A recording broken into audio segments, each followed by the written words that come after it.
So my name's Wren. I'm a production engineer at Facebook. That's not super important to the story. And I'm going to tell you a little story about, it's basically the story of my career. I realized recently I started a new job, and I actually realized that, there are a lot of people out there that are more amazing than they think. And, I took it yesterday. So anyway, sorry. So this is kind of a personal story. There may be parts of it that are hard for me to tell. There are parts of it that are kind of personal. But I want you all to know, this is the story of my career, the ups and downs. And I know that there are people out there that have had similar experiences. Maybe not. Maybe some people have just been rock stars all the time, and I'm the only one. But anyway, let's get this started. So before Silicon Valley, when I got out of college, I worked at a very big hierarchical company. And I'm going to keep the companies here kind of anonymous to protect the guilty. But I worked at a big hierarchical company, and I worked in what was like a knock position, like a third shift position. And, coming out of college and things like that, I was not super happy with that, and I had been a nerd all my life, and this was a computer job, but it wasn't like the computer job I had dreamed of, So I left that company, and I lived in Memphis, Tennessee at the time, and I went to places where my family was to see if I could move out of Memphis, which was a tricky place to be me, yeah, it is what it is. So I moved away to Colorado, actually. I ended up trying a few different places, but I ended up moving to Colorado and working for a college there. And I actually, before I left Memphis, I met the love of my life. I got lucky. I met someone, and 6 months after that, I moved to Colorado and convinced her to move with me, which was pretty amazing. But this was a big step up. It was I got to work in computers, and this was the first time that I got to work on the things that I kind of imagined, when I was working on Linux and everything else. And it was a really good experience moving to Colorado. It's one of the few places that I would move away here, to move back to if possible. But opportunity came knocking. I got super, super lucky, and anyway, so I move out here for that other big company. I had a really good time. It was my dream. I moved out here, and it was everything that was my dream. I came out here, and it was there were nerds everywhere. I couldn't walk outside without tripping over 3 of them. And that was different for me. It wasn't that I didn't find people that were in my community, but I had to go out and seek them out in other places, whereas I felt here, I felt like I had really come home. It was the place that I wanted to be. It was the place that I wanted to spend that time. And I really enjoyed my work and my coworkers. I was intimidated by the level of expertise at the place where I worked especially, but also just everyone in general out here. I remember coming out here and seeing all these companies that I knew from the little cards that I had put in my computer, but they have offices. That's weird, right? I mean, for anyone who's moved from out of the area here, I think it's hard to describe if you grew up. Maybe if you grew up here, it's not like that. But for me, it was amazing. It's there's all these companies that I had heard of, and it was really cool. And while I was there, I started a family, and my son was born, and that was back in 2008. And things were going okay, and then I got fired. And it was not awesome.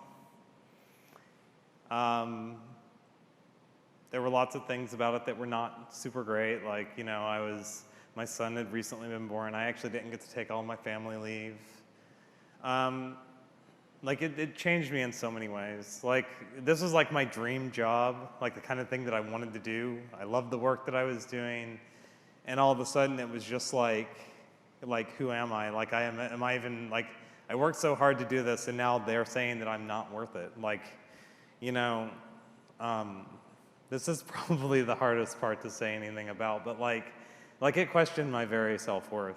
I was super depressed, and, you know, it was just hard. If you've ever been through anything like this, and I'm sure that there are other personal struggles that people have had that are like this, but like it's super hard to kind of like pick yourself and move on, because like for me, it was like this was what I wanted to do ever since I was a kid, ever since I was like 12, you know, when I got my first computer. And not necessarily that particular company, but just like the idea that like this company that I super respected, and now, you know, there was that.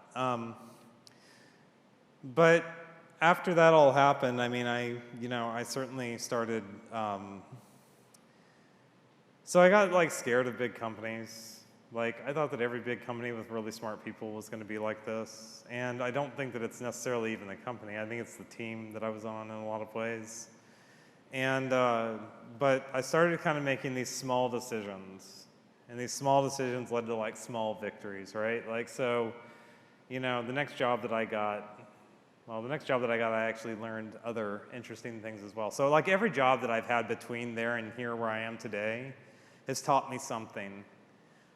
You know, the thing at that big company taught me that, you know, loyalty may not need to, maybe I don't need loyalty to a company.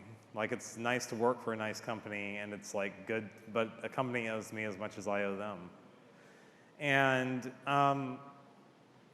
like I was, you know, imposter syndrome and everything else. Like, I didn't feel like that before that, and after that, I just started to realize that, you know, maybe there's a lot more to, you know, there's a lot more things that I needed to do to kind of like move on and just be more confident. Because like before that, like I loved computers and I was good at them, but like I wasn't like super confident in my ability to like kind of influence people and like get things done. So anyway, after that, I started working for startups. And I worked for a lot of startups. I worked for about 3 years at that first company out here, and then, I've actually never had a job that's longer than 3 years and 1 month. So, like, so I went through a lot of companies in the intervening time because I was like looking for something that was interesting. I went through a number of startups. I learned a lot of, like I said, I learned a lot of lessons during this time. Like each of the different companies like taught me a different thing about myself or about like how to handle situations, which is like, you know, some of them were good things, some of them were bad things, but like they all ultimately made, you know, me who I am. And like over that time, you know, things like I kind of crawled out of the thing, you know, I mean, it's been many years. We're talking like 2010 to now, right? 2010 to roughly 2016 is the time period that I, you know, worked at startups, and none of them were particularly well known.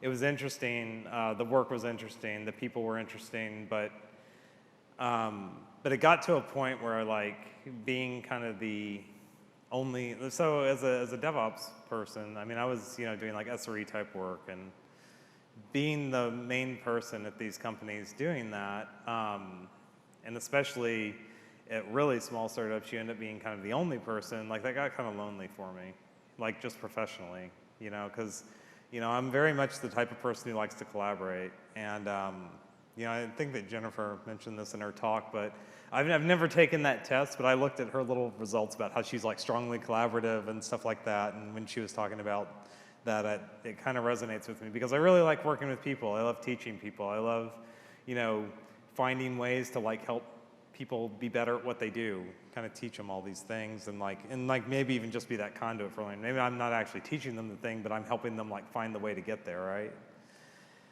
And so I decided at the end of about I guess it was 2015, 2016, I don't remember exactly. I decided to try another big company, but I picked a big company that wasn't like as intimidating to me because like I was still scared. Like, I mean, I was a lot more confident than I used to be, but like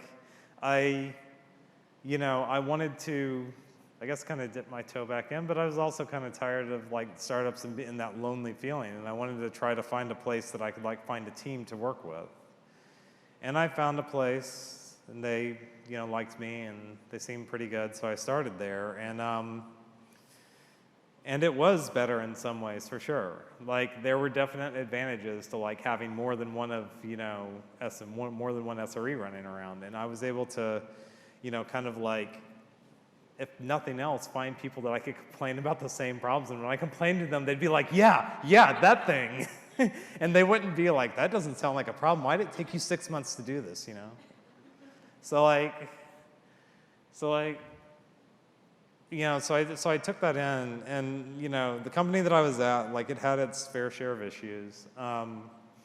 I, again, switched jobs to another company that I, respected a lot more in a lot of ways.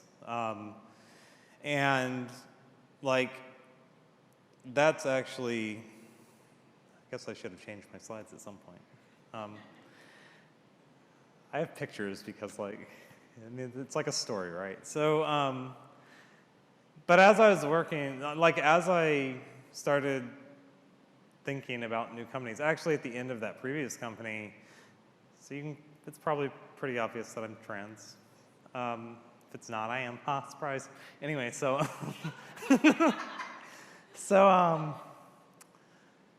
so I had kind of come to that realization during this time frame. Like, I was still at the other company. The company actually had a very good culture for this. They were very accepting. They, there was nothing that I felt like limited by doing that. I started telling my family, like my personal, like my partner, my, mom, dad, sister. Some of that went better than others. My partner's been amazing. My mom has been relatively supportive. Other parts of my family are a little tricky. My partner's family's been amazing, though. Like, if it weren't for them, I wouldn't be where I am right now, standing in front of you. And I decided to transition at that time. And like, part of I'm, pursuing these more interesting opportunities, like finding more interesting things to look at. And that was when I went to that last company that I talked about. And when I started working there, like when I signed on, I was very skeptical about this company because I went and, and I talked to, I met them at a conference, and then I talked to some of their people, and they seemed really nerdy, and that was like really super fun because I'm a nerd. And I mean, like anything, like if you're a nerd about taxes, I would be interested, right? Okay, so like, yeah. Anyway, so I go working at this new company, and and I get the paperwork for orientation and stuff. And I remember there was this one statement about how they, it was the dress code thing, and it was like dress code, and it was like, we want you to bring your full and authentic self to work. Wear whatever makes you feel comfortable. And I've kind of embraced that since starting there, and I've done that every day. And my job also ended up being something that was a lot bigger than a lot of my other jobs had been in terms of working with people and everything else. And I've managed to kind of do this thing where I feel like I'm much more effective in a lot of ways. I'm doing things that I love, working with people, getting them to do my bidding. But, or it's influencing, that's what Sarah said, right? And,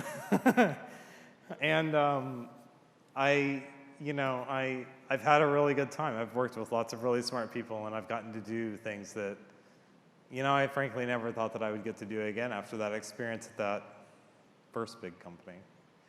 And it's been amazing. And one of the parts of my job has been literally going around to people and telling them that they are more amazing than they ever thought that they could be.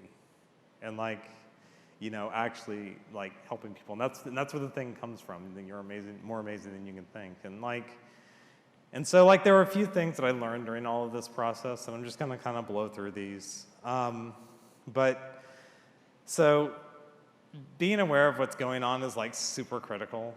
Like for me, like that's kind of like a lot of my growth has been around like just kind of like being self-aware and also being situationally aware.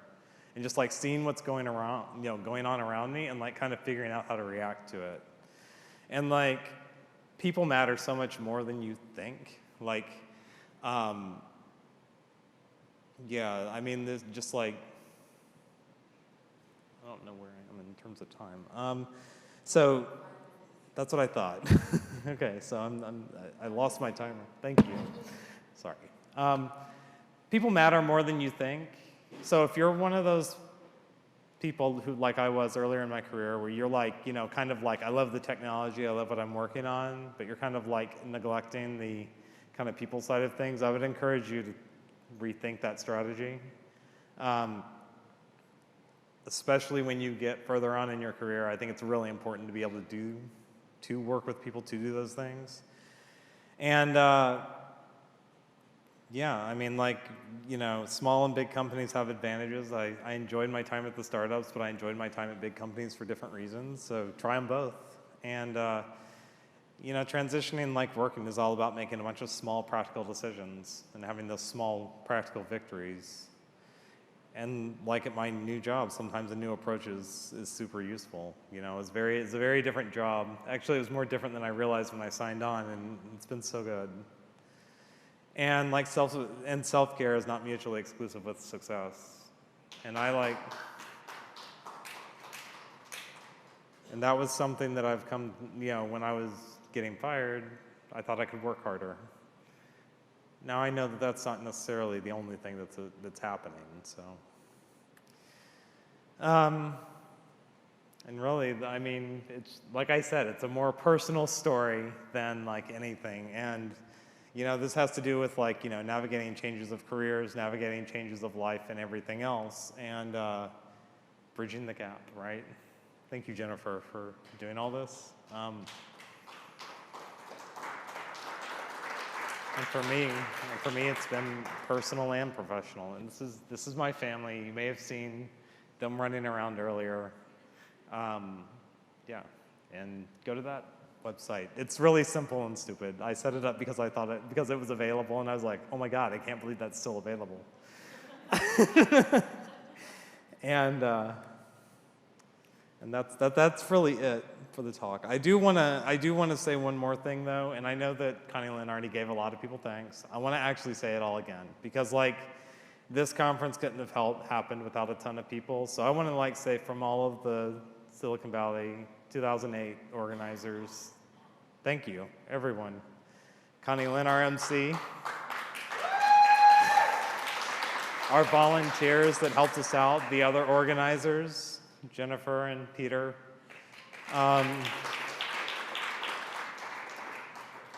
We had a number of people just kind of like, step up to help in like small ways. We had people that were officially, you guys should come up here, like you and Peter. Come on. We have everyone who gave talks. Connie. No. Okay. She's like, I'm tired of being up on stage. Fine, there she is. Volunteers, the talk speakers, like everyone who gave a talk. I went around to a number of these talks, and it's kind of hard to see a ton of talks when you're when you're doing this, but like there were some that stuck with me. Like, thank you all for being a participator. Thank you, David, wherever you are. Katie, trying to apply DevOps to smaller situations. That's really hard. Finding when you're going from A to B, trying to find that line between the two is extremely hard. That's what her talk was all about to me. And that's what a lot of my career growth has been figuring that process out. And like Sarah with her, I'm gonna use the word influence so much now because of her. Because it's better than manipulate. And of course, the Ignite speakers, David was one of the Ignite speakers, but there were a lot of other great Ignite speakers that were up here. We had the open space participants and leaders, like those people just really stepped up and kind of made some of these conversations happen. I really appreciate that because I'm a terrible open space like organizer. And I think that Connie did a really good job yesterday with that too. Connie Lynn, sorry. Connie Lynn, I'm so sorry. I'm terrible.